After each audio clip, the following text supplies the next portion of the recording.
Mana priekšlasījuma tā ieteiktā tēma bija Aspazīja un viņas laika izcilākās Eiropas sievietes, bet man darba gaitā nācās to papildināt ar vēl vienu teikumu, jeb kādai grāmatai pa pēdām. Tāpēc, ka īstenībā tas ir daudz vairāk par medībām nekā par sievietēm, teiksim tā. Tātad. 1938. gads Aspazijai sākas ar slimošanu.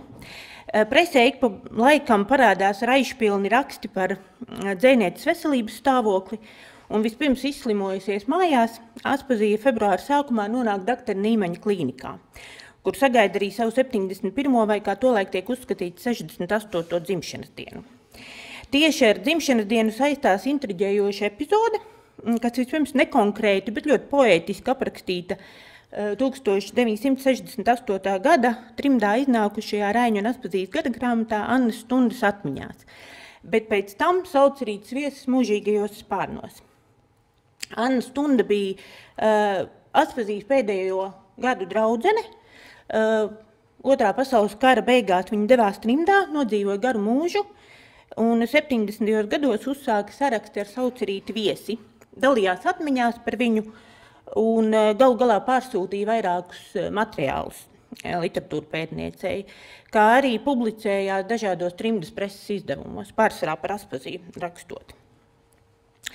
Nu, lūk, un saucerīta viesi grāmatā Mūžīgie spārni, par pamatu acīm redzot ņemot Annas Stundas atmiņas, raksta, citēju, 1936. gada pavasarī dzejnieces slimnīca atradās visai ilgi. Nīmenis ar saviem kolēģiem kārtējo reizi bija palīdzējis atgriezties dzīvē. Taču dzejniecei viss bija vienaldzīgs. Draugi un paziņas, kas nāca ciemos, slīdēja garām apziņai kā miglas tēli.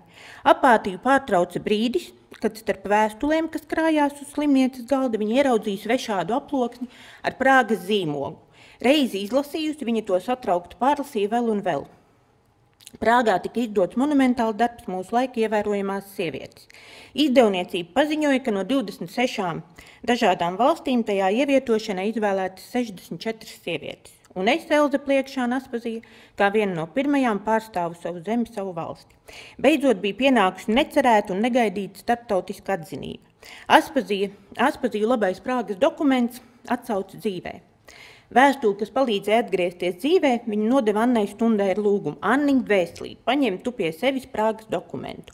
Šis raksts man ir ļoti svarīgs. Tādēļ glabā to rūpīgi un, ja gadās iespēja, izlieto pēc savas pārliecības kā labāk. Citāta beigas. Anna Stunda patiešām vēstuli nosargāja.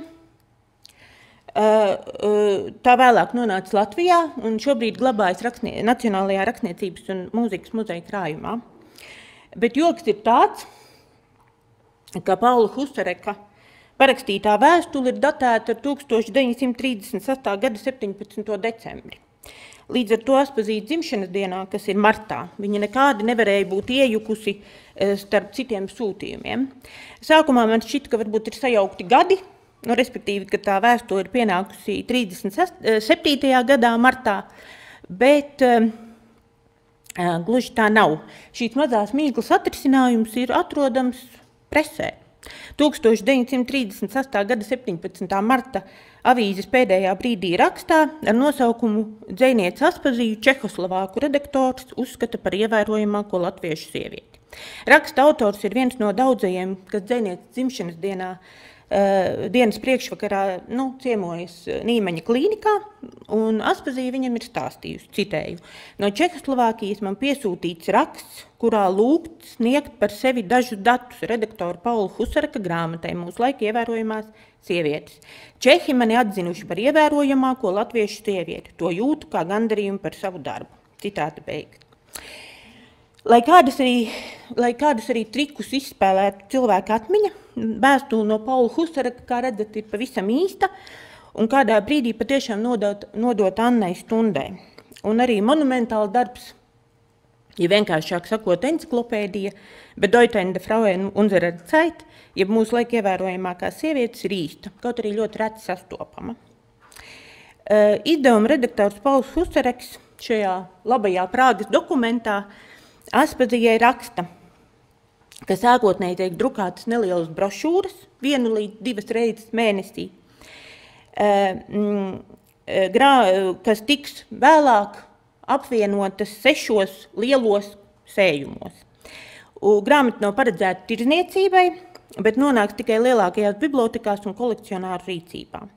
Vēstules beigās tiek piedāvāts aizpildīt veidlapu un iegādāties vai nu vienu sējumu, kurā ir pati Aspazija, vai arī visus 6. Nav saglabājusies informācija ne par to, cik tā grāmata maksāja vai cik lielā tirāžā iznāca, bet acīm redzot, uzreiz pēc iznākšanas Aspazijai patiešām to nebija iespējams iegādāties. Taču Vācu okupācijas laikā šim jautājumam pievērsās Annas Stundes māsa Alise Ose Stunda. Un viņa 1970. gada izdomāt Reji vārti atceras, citēju, skaisti būtu bijis iegādāties šīs izcilās grāmatas, par kurām pasaules prese ir izteikusies tik atzinīgi. Bet tās iegūstamas tikai privāti un maksāja diezgan dārgi. Un Aspazija to nekad nevarēja atļauties finansiāli. Bet tā kā tas bija ne tikai Aspazijas gods būt tik izcilā vietā pasaules presē, bet arī visas Latvijas gods, tad tas būtu bijis ļoti vēlāmi iegūt šīs grāmatas latviešu tautai. Gāju uz iekšlietu ministriju un runāju ar mākslas daļas vadītāju Žani Unāmu. Beidzot, tomēr pēc visām pārunām mēs nācām pie slēdziena, ka velti mums lausties aizslēgtās durvīs. Vācieši nekad mums neatvēlēs rakstīt uz Prāgu, jo ar likumu bija noliegtas privātas sarakstas ar ārzemēm. Skumji to bija ziņot Aspazijai, jo zinājām visi, cik augsti arī viņa pati vērtēja šo izcilo pagodinājumu. Un žēl arī bija, ka viņa pati to nekad nedabūs redzēt. Savukārt Aspazijas tulkotāja trimda Astrīda Stanke Annas Stundas piemiņas rakstā izteikusi minējumu par šo grāmatu atrašanās vietu. Tātad šī Husareka vēstule deva man vajadzīgo drosmi tulkot tālāk Aspazijas drāmas un izcelt viņas vietu Eiropas literārās drāmas pasaulē. Vēstule ir iespiest manā grāmatā, respektīvi Astrīdas Stankes grāmatā. Šie biogrāfiskie sējumi it kā esot Prāgā. Tā man sacīja bibliotekāra Rietumberlīnē. Citāta beigas. Sadzīt pēdas grāmatai, kas nekad vaigā neskatīt Aspazijai nozīmēja tik daudz, arī mūslaikos nebija tāds ļoti viegls uzdevums, bet galu galā man izdevās uziet veselus 2 eksemplārus. Vienu izdevumu Vācijas feminismā arhīvā Kaselē, bet otru Bratislavas Universitātes bibliotekā. Diemžēl man jāsaka, ka komunikācija gan ar vienu, gan ar otru vietu bija diezgan piņķerīga un netika raita, kā man būtu paticis. Tāpēc pilnīgi visus datus man diemžēl neizdevās iegūt, bet nelielu ieskatu un āķi turpmākiem pētījumiem pilnīgi noteikti. Tātad Bratislavas Universitātes bibliotekā glabājas grāmatas sarkanos vākos ar nosaukumu čehu valodā. Savukārt Vācijas arhīvā tā ir iesieta melnos vākos ar nosaukumu franciski. Un visticamāk ir arī vēl 3. versija ar nosaukumu vāciski, un, kā man rakstīja Vācijas arhīva darbiniece, viņa esot redzējusi vai dzirdējusi arī par grāmatu, kas ir angliski, bet es nezinu, vai kādā valodā ir saturs šīs grāmatas, vai tikai nosaukums ir angliski vai nē, bet to es arī vēl neesmu sadzinusi rokās. Tātad, bet pati enciklopēdija 3 valodās vienlaicīgi, čehu, vācu un franču. Un tas saturs ir identisks gan sarkanajiem vākiem, gan melnajiem. 6 sējumos, kas iznākušas 1936. un 37. gadā, tātad 2 gadu laikā, apkopotas ziņas par sievietēm no visas pasaules, ieskaitot Brazīliju un Japānu. Grāmatas ievadā redaktors Pauls Husareks raksta, citēju, gandrīz pirms 100 gadiem Anglijā iznāca pirmais biogrāfiskais uzziņu izdevums, kam sekoja daudzas biogrāfiskās enciklopēdijas. Tomēr nevienā no tām nav vispusīgi aprakstīts un fiksēts sieviešu ieguldījums pasaules intelektuālajā un kultūras dzīvē. Mūsu darbam ir globāls mērogs. Ja mēs vēlamies izsekot saiknēm kas savieno valstis un tautas, padarot tās par lielu kopienu ar vienādiem kultūras centieniem, kā arī parādīt šīs saiknes, mēs to vislabāk varam izdarīt, attēlojot cilvēkus. Atsevišķi notikumi, kurus mēs fiksējam enciklopēdijas šķirkļos, veido vienotu kopainu. Šajā darbā mūs vada vēlme skaidri un objektīvi parādīt katras atsevišķas sievietes ieguldījumu savas valsts kultūras dzīvē un tādējādi arī pasaulē kopumā. Citātu beigas. Un tāpat šajā ievadā mazliet tālāk, ne šajā lapā, Pauls Husareks apraksta un definē tos principus, kādi ir ievēroti veidojot šo enciklopēdiju. Tātad visus datus par sevi sniegušas pašas sievietes, piederība politiskajām partijām ir minēta tikai tām personām, kuras ir aktīvi iesaistījušās politiskajā dzīvē, un biogrāfijas katrā no sējumiem ir sakārtotas alfabētiskā secībā, nevis pēc valsts vai pēc nozīmīguma.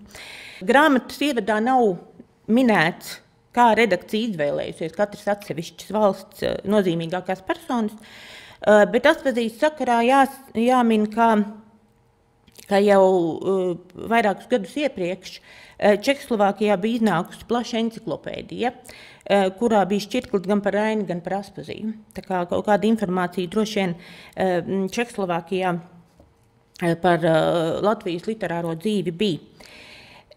Spriežot pēc šobrīd iegūtajiem Husareka enciklopēdijas personu rādītājiem, katrs no sējumiem ir atvēlēts 64 sievietēm. Lapušu numerācija turpinās uz priekšu no 1. līdz 6. sējumam, respektīvi pirmais sējums ir 1. līdz 128. lapas pusē, otrs sējums ir 129. lapas pus līdz 260. un tā tālāk.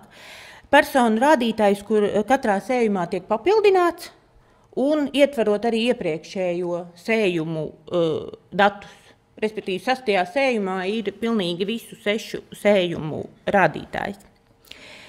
Pirmajā izdevuma sējumā Aspazija Latviju pārstāv Aspazija, otrajā sējumā Helēna Birzniece Tangieva, 4. Berta Pīpiņa un 5. Elizabete Gerke, baltvācu rakstniece. Mazliet par Aspazijas šķirkli. Tātad paturēsim prātā, kā Husareks teica, ka visus datus par sevi ir sniegušas pašas sievietes. Tātad Elze Pliekšana, rakstniece, pseidonīms Aspazija, valsts piederība Latvija, adrese Gončarova iela 13, tur, Vecdubulti, kā viņa ir teikusi, dzimusi 1868. gada 17. martā, nezinu kāpēc, precējusies ar Raini Jāni Pliekšanu, pabeigusi vidusskolu, es pieņemu, ka tas ir vienkārši kā apzīmējums skolai. Mitela šūla droši vien nav varbūt arī mūsdienu izpratnē. Tālāk, privāti apguvusi filoloģiju, mācījusies valodas un mākslas vēsturi, estētiku, literatūru, vēsturi, grieķu, itāļu, latīņu, franču, krievu valodu, studējusi Cīrihas universitātē, kā izrādās. Bijusi laikraksta dienas lapas redaktore. Turklāt tur ir drukas kļūda, nevis dienas lapa, tur ir dinas lapa. Kā emigranti dzīvojas Lugano un Cīrihē, pieder slavenu mākslinieku gleznas, plaša biblioteka un antīkās mēbeles. Daudz publikāciju, kas iznākušas lielā tirāžā, viņas vārdā nosaukts bulvārs Rīgā, un ir daudz organizāciju goda biedre. Maza faktu falsifikācija un izdēļošana man šķiet ļoti labi piestāv Aspazijai, tāpēc neņemsim to ļaunā. Bet Aspazijas politiskā darbība vai nozīme Latvijas emancipācijas kustībā nav pieminēta šajā šķirklī. Kaut gan mans sākotnējais pieņēmums bija, ka tieši tas ir kalpojis par iemeslu, kāpēc Aspazija šajā enciklopēdijā ir iekļauta. Interesanti arī tas, un mazliet skumji. Spriežot pēc satura rādītāja, visām sievietēm ir atvēlētas 2 lapas puses šajā enciklopēdijā, bet Aspazija tikai 1. Un tas pats esot arī ar Bertas Pīpiņas šķirkli, bet tas vēl nav ticis pie manis no Vācijas arhīva. Tā kā Par to es varēšu pārliecināties, bet iespējams, ka Aspazīja pati vairāk datus nebija sniegusi. To patiešām nevar zināt, kāda iemesla dēļ. Viņai ir tikai viena lapas puse. Pirmajā sējumā kopā ar Aspazīju atrodamas sievietes no 64 sievietes no 23, nevis 24 valstīm. Visplašāk, protams, ir pārstāvēta Čehoslovākija ar 11 šķirkļiem, Lielbritānijai ir 9, Vācijai un Francijai 6, 5 ir Itālijai, Austrijai, 3 Šveicei, Polijai, 2 Nīderlandei, Somijai un Amerikas Savienotajām valstīm, bet Bulgārijai, Austrālijai, Čīlei, Kanādai, Dānijai, Igaunijai, Grieķijai, Latvijai, Norvēģijai, Rumānijai, Zviedrijai, Turcijai un Dienvidslāvijai šajā izdevumā ir pa vienam šķirklim, respektīvi pirmajā sējumā. Marija Montessori ir minēta pie 2 valstīm, gan pie Lielbritānijas, gan pie Itālijas. Nākamajos sējumos tā valstu ģeogrāfija paplašinās, un tad varam iepazīties ar sievietēm arī no Brazīlijas, Kanādas, Lietuvas, Ungārijas, Indijas, Irānas, Japānas un Padomju Savienības. Enciklopēdijas redaktori par izcilām atzinuši ļoti dažādu profesiju un jomu sievietes. Viņas ir gan politiķus un sieviešu kustības aktīvistes, gan filantropes un mecenātes, gan zinātnieces un rakstnieces, tāpat arī aktrises, kabarē un operdziedātājas, vai pilotes, alpīnistes un autobraucējas. Es neuzskaitīšu visas iespējamās sievietes, kas ir šajā pirmajā sējumā minētas, bet tikai dažas. Tātad, piemēram, Grācija de Leda, tas ir itāļu rakstniece, kas bija otrā sieviete Nobela prēmijas piešķiršanas vēsturē, kas tika pie prēmijas literatūrā 26. gadā. Un tad, kad viņa saņēmusi esot šo priecīgo ziņu, tad viņa bija pajautājusi jau. Tad arī ir Anna Hāve, kas ir Aspazijas laika biedre un igauņu dzejniece, tulkotāja un rakstnieku savienības dibinātāja, viena no 22. gadā. Viņa gan nodzīvoja līdz 1957. gadam, līdz ar to iesaistījās arī diezgan aktīvi padomju dzīvē. Savukārt Olga Fastrova ir pirmā sieviete Čehoslovākijā, kas profesionāli nodarbojās ar žurnālistiku. Sākumā rakstot vīra vadītiem izdevumiem un pēc tam kļūstot par vairāku laikrakstu un žurnālu redaktori. Tad, piemēram, Mīna Silanpē, somu politiķe, kas dzimusi 9 bērnu ģimenē, līdz ar to viņai nebija iespējas iegūt izglītību, bet par spīti tam viņa kļuva par vienu no 19 sievietēm, kas 1907. gadā tika ievēlēta Somijas parlamentā, iestājoties par strādājošo un vientuļo sieviešu tiesībām. Tad Františka Plaminkova bija čehu sieviešu tiesību aktīviste, kas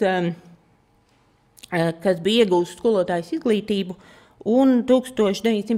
gadā Prāgā nodibinājusi sieviešu klubu, lai cīnītos ne tikai pret to, ka sievietēm skolotājām ir aizliegts precēties, bet arī par vēlēšanu tiesībām, un vēlāk tika ievēlēta Prāgas pilsētas domē.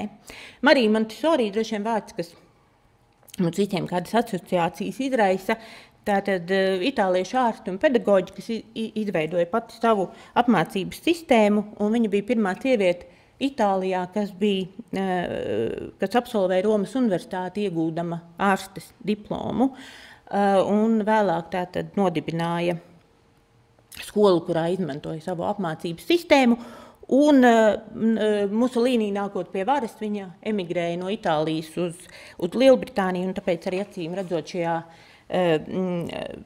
rādītājā viņa ir minēta pie 2 valstīm. Un tad ir vēl vairākas tiešām, piemēram, es neatradu vajadzīgajā izmērā bildi nekur, Hetija Direnfurte, piemēram, vācu alpīniste, kur piedalījusies divās Himalaja ekspedīcijās 30. un 34. gadā, un Ellija Beinhorna, kas bija pirmā vācu pilote, lidmašīnu pilote. Tāda ir tā sabiedrība, kurā Espazijai tas prieks un gods būt šajā enciklopēdijā, bet patiešām tas sieviešu daudzveidība ir ārkārtīgi interesanta, un to domāju, ka ir vērts papētīt tālāk.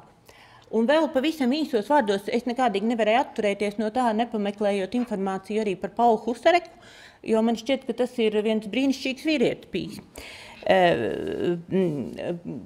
Viņš tātad ir dzimis 1903. gadā, tātad 1936. gadā, kad viņš ķērās pie šīs enciklopēdijas.